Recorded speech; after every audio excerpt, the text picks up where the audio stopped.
حضرت عمر فاروق یروشلم کی طرف جا رہے ہیں، بیت المقدس کی طرف جانا ہے۔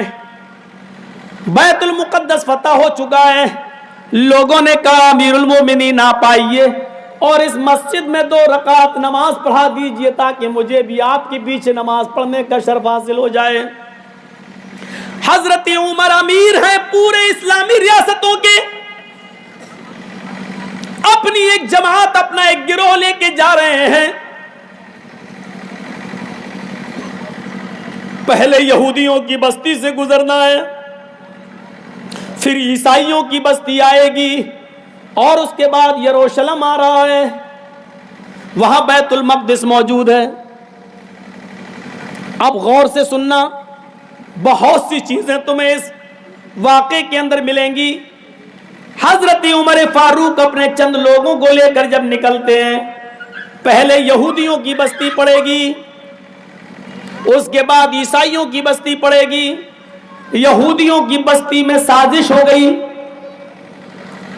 سنو، عمر اور عمر کے لشکر والے نکل رہے ہیں، عمر کے ساتھی نکل رہے ہیں۔ یہودیوں نے کہا کہ عمر اور عمر کے ساتھیوں کے دلوں سے ایمان کیسے نکالا جائے، ایمان کی کمزوری پیدا کی جائے۔ یہودیوں نے اپنی نوجوان لڑکیوں کو نیم برہنہ کپڑے پہنا کر اپنے گھروں کی چھتوں پر کھڑا کر دیا اور ان کو گندے گندے بیہودہ اشعار، بیہودہ گانے یاد کرا دیے، اور یہ حکم دے دیا کہ میری بیٹیوں، عمر اور عمر کے ساتھی جب یہاں سے نکلیں گے تم اوپر چھتوں سے یہ اشعار پڑھنا، یہ محبت بھرے شعر پڑھنا، ان کو اپنے دامن میں آنے کی دعوت دینا۔ اگر تمہارے اشعار سن کر کوئی بھی بہک جائے اور وہ تمہیں اشارے سے بلائے تو تم بالکل منع مت کرنا، وہ تمہیں جہاں لے جائے چلے جانا۔ اور اگر کسی ایک عمر کے ساتھی نے اگر تمہارے ساتھ منہ کالا کر دیا تو ہم سمجھیں گے کہ تم عمر کے ساتھیوں کے دلوں سے ایمان نکلوانے میں کامیاب ہو گئی ہو۔ یہی سب سے بڑی سازش ہوتی ہے، یہی، اور معاف کیجئے گا یہی سازش آپ کے جلسے بھی اس سے محفوظ نہیں رہے۔ جا کر دیکھ لو، میلہ لگا ہے، اور دیکھ لو آپ کی جوان جوان لڑکیاں چوڑیاں خرید رہی ہیں، جلسوں میں بھی لپسٹک لگا لگا کے آئی ہیں، کریم اور پاؤڈر تھوپ کر آئی ہیں۔ یہ ہنسنے کا نہیں، رونے کا مقام ہے، کیونکہ یہ کوئی اور نہیں ہے، ہماری بیٹیاں اور ہماری بہنیں ہیں۔ بس اتنا کہہ دینا کافی ہے۔ آگے چلیے، حضرت عمر فاروق کے ایک جاسوس نے خبر دی امیر المومنین یہ پلاننگ ہو چکی ہے، آپ راستہ بدل دیجیے۔ حضرت عمر نے تمام صحابہ کو اکٹھا کیا اور فرمایا کہ لوگوں، یہ پلاننگ ہو چکی ہے، کیا کیا جائے؟ سارے ساتھی کہنے لگے کہ راستہ بدل دو۔ حضرت عمر نے کہا نہیں، راستہ نہیں بدلوں گا، وہ ہمارے دلوں سے ایمان نکالنا چاہتے ہیں، ہم انہیں اپنی ایمان کی مضبوطی دکھانا چاہتے ہیں۔ سبحان اللہ، سبحان اللہ۔ اب ہم اسی راستے سے ہی گزریں گے۔ تمہارے قرآن نے حکم دیا ہے قُلْ لِلْمُؤْمِنِينَ يَغُضُّوا مِنْ أَبْصَارِهِمْ وَيَحْفَظُوا فُرُوجَهُمْ۔ اے محمد صلی اللہ علیہ وسلم مومن مردوں سے کہہ دو کہ جب وہ کہیں نکلا کریں، کہیں جایا کریں تو وہ اپنی نگاہیں نیچی رکھا کریں، اپنی نگاہیں پست رکھا کریں، اپنی شرمگاہوں کی حفاظت کریں۔ لوگوں، ہم سب اسی راستے سے گزریں گے، وہ گندے گندے شعر پڑھ کے ہمیں بہکائیں گی، لیکن ہم لوگ قرآن کی آیتیں پڑھتے ہوئے، اپنی نظریں جھکاتے ہوئے ہم لوگ آگے نکل جائیں گے۔ اور سنو، میں تم سب کا میر کارواں ہوں، سردار ہوں، امیر ہوں، پریسیڈنٹ ہوں۔ پریسیڈنٹ آگے آگے چلتا ہے، لیکن میں اب تمہارے پیچھے پیچھے چلوں گا، تم سب میرے آگے آگے چلو گے۔ میں یہ دیکھوں گا کہ دیکھیں وہ لڑکیاں اشعار پڑھ رہی ہیں، میں یہ دیکھوں گا کہ کسی کی نظر اوپر ان لڑکیوں کی طرف تو نہیں اٹھ رہی ہے۔ اگر میرے کسی ساتھی کی نظر چھت پر کھڑی ہوئی کسی لڑکی کی اوپر پڑ گئی تو عمر کی تلوار اس کی گردن کی اوپر پڑ جائے گی۔ یہاں کس کی گردن پہ تلوار مارو گے؟ یہاں تو ایک لڑکی اگر تھوڑا سا میک اپ کی ہوئی ہے تو اس کی طرف سے نظر ہٹتی نہیں، حل میں مزید، اس سے بھی خوبصورت کوئی نظر آنی چاہیے. دوسری پہ پڑی، نہیں یہ بھی کم ہے، اس سے بھی خوبصورت. کسی کے اتنے ہاتھ کھولے، نہیں نہیں نہیں اتنے اور دکھنا چاہیے، اتنا دکھا تو نہیں نہیں یہاں تک دکھنا چاہیے. حل میں مزید کی آواز اٹھتی ہے کہ اور دکھو اور دیکھو. لڑکیاں جتنے کم کپڑے پہنتی جا رہی ہیں، نوجوانوں کی طرف سے آواز اٹھتی ہے حل میں مزید، یہ بھی زیادہ ہے، اور کم اور کم اور کم. اور ایک بات بتا دوں، پہچان بتا دوں آپ کو، جس لڑکی کے جسم پر جتنا کم کپڑا ہوگا سمجھ لو کہ وہ اتنے ہی بڑے باپ کی بیٹی ہے. یہ بہت بڑی پہچان بتا دی آپ کو. جس لڑکی کے جسم پر جتنا کم کپڑا ہوگا سمجھ لینا کہ اس کا باپ اتنا ہی امیر ہوگا. یہ امیر باپ کی بگڑی ہوئی بیٹیاں ہوتی ہیں، اور وہ امیر، اس کو میں امیر نہیں مانتا. دولت کا خزانہ ہے تیرے پاس، لیکن تیری دولت مولوی جرجیز کے پیروں کے جوتے کے نیچے. میں نہیں سمجھتا.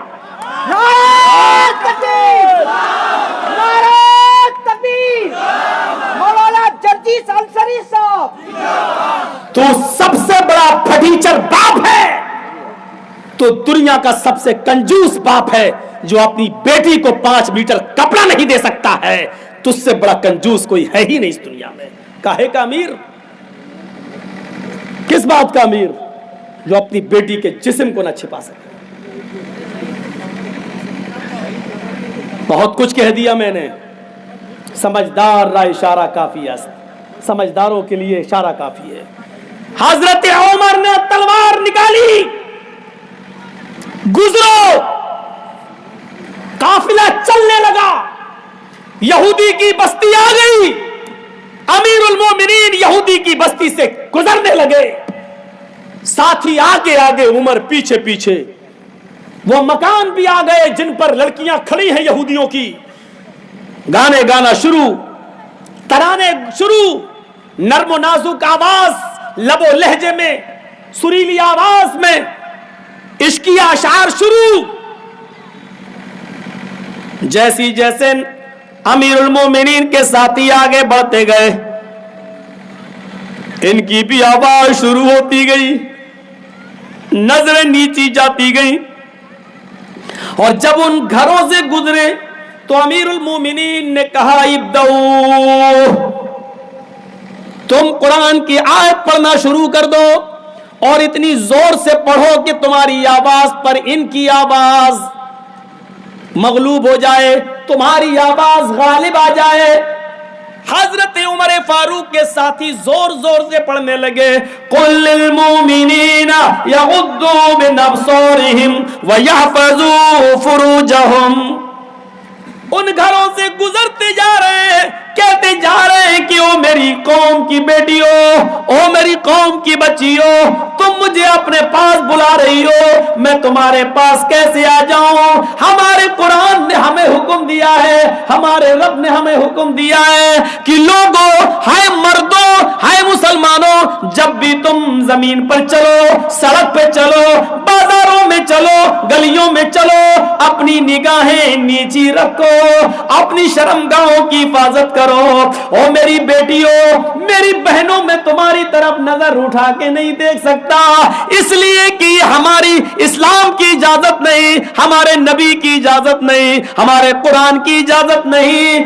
جب وہ تھوڑی اور دور آگے بڑھے تو انہوں نے کہا میری بیٹیوں، میری بہنوں، میں تمہیں بھی پیغام دیتا ہوں، ہمارے قرآن نے، ہمارے اسلام نے تمہیں بھی نصیحت کی ہے. قل للمؤمنات یغضضن من ابصارهن ويحفظن فروجهن ولا يبدين زينتهن. او میری بیٹیوں، میری بہنوں، جب بھی تم بھی کہیں کہیں نکلو تو اپنی نگاہیں تم بھی نیچی رکھا کرو, اپنی شرمگاہوں کی حفاظت کرو, اور جو میک اپ, جو بناؤ سنگار تم نے کیا ہے یہ غیر مردوں کے سامنے ظاہر نہ کیا کرو. ہمارے قرآن نے تمہیں بھی یہی حکم دیا ہے. یہ کہتے گئے اور آگے بڑھتے گئے ان بچیوں کی طرف, اور یہودیوں کی ان لڑکیوں کی طرف انہوں نے نظریں اٹھا کر نہیں دیکھا. جب یہ آگے بڑھے اور تھوڑی دور آگے گئے, ان لڑکیوں نے اپنی چادریں اٹھائیں, اپنے جسم کو چھپایا, نیچے اتر آئیں, اور ساری لڑکیاں بھاگتے ہوئے کہنے لگی امیر المومنین اور ان کے ساتھیوں, مجھے اکیلے چھوڑ کر کہاں جا رہے ہو؟ میرے ماں باپ نے میری عزت و آبرو کا سودا کر دیا تھا, میرے ماں باپ نے میرے جسموں سے کپڑے اتروا دیے تھے, آپ نے ہمارے جسموں کی حفاظت فرمائی ہے. جس اسلام سے تم جڑے ہو اس سے مجھے بھی جوڑ دو, جس قرآن سے تم جڑے ہو اس سے مجھے بھی جوڑ دو, کیونکہ تم ہی وہ ہو جو اپنی بہن بیٹیوں کی حفاظت کر سکتے ہو.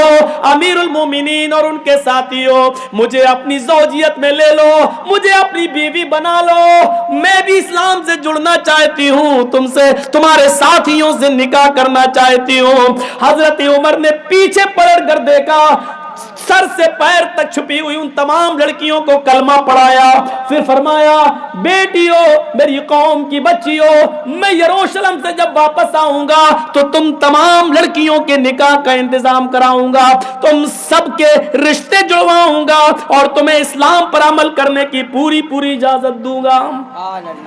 میرے بھائیوں, ان لڑکیوں نے کلمہ پڑھا, اشہد ان لا الہ الا اللہ و اشہد ان محمدن عبدہ و رسولہ. یہودیوں کی سازش ناکام ہوئی اور ان لڑکیوں کو اسلام کی دولت ملی. اب آگے چلیے, یہودیوں نے تو یہ سازش کی, یہودیوں کی بستی ختم, عیسائیوں کی بستی آتی ہے. یہاں ایک دوسرا منظر سامنے آتا ہے. جب عیسائیوں کی بستی میں امیر المومنین داخل ہوئے تو ظہر کی اذان کا وقت ہو گیا. صحابہ وضو بنانے لگے, مؤذن نے کھڑے ہو کر اذان دے دی, سب نے اپنی چادریں بچھائیں اور کھلے میدان میں نماز کی تیاری ہونے لگی.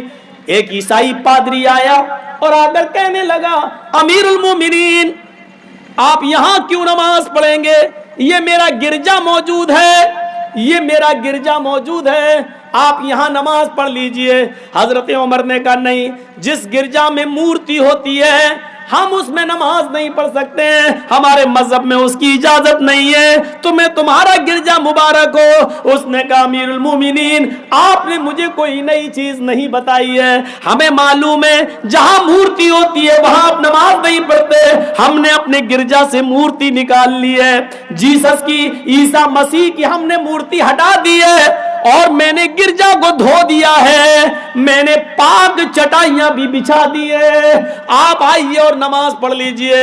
حضرت عمر نے کہا اب کوئی اعتراض نہیں ہے, جب مورتی نہیں ہے, زمین تو ساری کی ساری اللہ نے پاک کی ہے, بنائی ہے ہم سب کے لیے, اور اس پر پاک چٹائیاں بھی بچھی ہوئی ہیں, تو ہم تمہارے گرجا میں نماز پڑھ لیتے ہیں. حضرت عمر گرجا میں گھس گئے, صحابہ بھی گرجا میں پہنچ گئے. حضرت عمر امامت کے مصلی پہ آگے بڑھ گئے, آپ کے ساتھی آپ کے پیچھے کھڑے ہو گئے, اقامت کہہ دی گئی. حضرت عمر اللہ اکبر کہنے والے ہیں, اچانک آپ کے دماغ میں کیا آیا؟ آپ نے فرمایا ساتھیو مجھے اس گرجا میں نماز نہیں پڑھنی چاہیے, نکلو. سارے صحابہ نکل گئے. اس عیسائی پادری نے کہا امیر المومنین کیا ہو گیا ہے؟ کہا کچھ نہیں میرے بھائی, کچھ نہیں, بعد میں بتاؤں گا. اس کے بعد کھلے میدان میں گئے اور وہاں چادریں بچھا کر آپ نے وہاں نماز پڑھ لی. وہ عیسائی رونے لگا, آپ نے اس عیسائی کو, امیر المومنین نے اس عیسائی کو اپنے گلے سے لگایا, میرے بھائی تو کیوں روتا ہے؟ اس نے کہا کہ میں نے اپنا گرجا دھویا تھا, جیسس عیسیٰ کی مورتی بھی ہٹائی تھی, اسٹیچیو بھی ہٹایا تھا, مجھے خوشی ہوتی اگر آپ ہمارے گرجا میں نماز پڑھ لیتے, لیکن آپ نے اندر جانے کی بات بھی نہیں پڑھی ہے, آپ نے تو مجھے انسلٹ کر دیا, ذلیل کر دیا. حضرت عمر نے فرمایا نہیں, میں نے تمہیں ذلیل نہیں کیا, بلکہ میں نے تمہارے گرجا کی حفاظت کی. میں نے تمہاری گرجا کی حفاظت کی ہے کیونکہ میں امیر المومنین ہوں. مجھے یہ ڈر لگا اگر آج میں نے کہیں تمہاری گرجا میں نماز پڑھ دی تو میرے انتقال کے بعد میں آنے والے مسلمان کہیں تمہارے گرجا پر مندر مسجد ہونے کا دعویٰ نہ کر دیں, کہیں یہ نہ کہیں کہ اس میں عمر نے نماز پڑھی تھی, یہ پہلے مسجد تھی, تمہاری گرجا کو کوئی گرا نہ دے. تمہیں بھی اپنے مذہب کے مطابق عبادت کرنے کا پورا حق ہے. اگر تمہارا گرجا گرایا گیا اور اس جگہ پر اگر مسجد بنائی گئی تو اس سے بڑا کالا دن ہمارے لیے کوئی نہیں ہوگا. ہم نے تمہارے عزت کو دھویا نہیں, ہم نے تمہیں ذلیل نہیں کیا بلکہ تمہارے گرجا کی حفاظت کی ہے کیونکہ میں اس شہر کا پورے عرب کا میں امیر المومنین ہوں. اس لیے میری ذمہ داری ہے کہ اقلیتوں کے اور جن کی سنکھیا کم ہے ان کی عبادت گاہوں کی حفاظت میں کروں. نعرہ تکبیر, عظمت صحابہ, عظمت مصطفیٰ, نعرہ تکبیر. یہ اسلام نے سکھایا ہے, یہ عمر فاروق نے ہمیں بتایا ہے. اور مسلمانوں, میرا خطاب آج تم سے ہے. حضرت عمر کی اسی تعلیم کے مطابق میں تم سے گزارش کرتا ہوں, یہ چیز انڈیا ٹی وی والے نہیں دکھائیں گے, آپ کو یوٹیوب پہ ڈال کر عام کرنا ہے کہ جس بستی میں تمہاری تعداد زیادہ ہو اور تمہاری بستی میں ہندو بھائی کم ہو, سکھ بھائی کم ہو, جینی بھائی کم ہو, تو سنو, ہندوؤں کے مندر, جینیوں کے مندر, سکھوں کے گردوارے کی حفاظت کی ذمہ داری ہندوؤں سے زیادہ, سکھوں سے زیادہ, جینیوں سے زیادہ تمہارے اوپر عائد ہوتی ہے. تمہارے اوپر اس کی حفاظت کی ذمہ داری عائد ہوتی ہے. تمہیں سکھوں سے زیادہ ان کے گردواروں کی حفاظت کرنا ہے, ہندوؤں کے مندر کی حفاظت تمہیں ہندوؤں سے زیادہ اس مندر کی حفاظت کرنا ہے. جو ہوا ہے وہ ایک جانوریت تھی. دلی کے اندر کسی عبادت گاہ کو جلایا گیا, گرایا گیا, توڑا گیا, وہ حیوانیت تھی. ان کا تعلق نہ ہندو دھرم سے ہے, ان کا تعلق نہ مسلمان سے ہے, ان کا تعلق جانوروں سے ہے, حیوانیت سے ہے, دیش کے دشمنی سے ہے. اگر ان کے اندر انسانیت ہوتی تو کسی عبادت گاہ کو نہیں گراتے. بے شک بے شک بے شک. آپ سے میری گزارش ہے کہ حضرت عمر فاروق کے اس کارنامے کو یاد رکھنا, کیونکہ تمہارے نبی کی یہی شکشا ہے, تمہارے اسلام کی یہی دعوت ہے. میرے بھائیوں, اب سنیے آگے والی بات. بڑی گرم ہے چائے, کوئی بات نہیں, گرم اس لیے لائی گئی تاکہ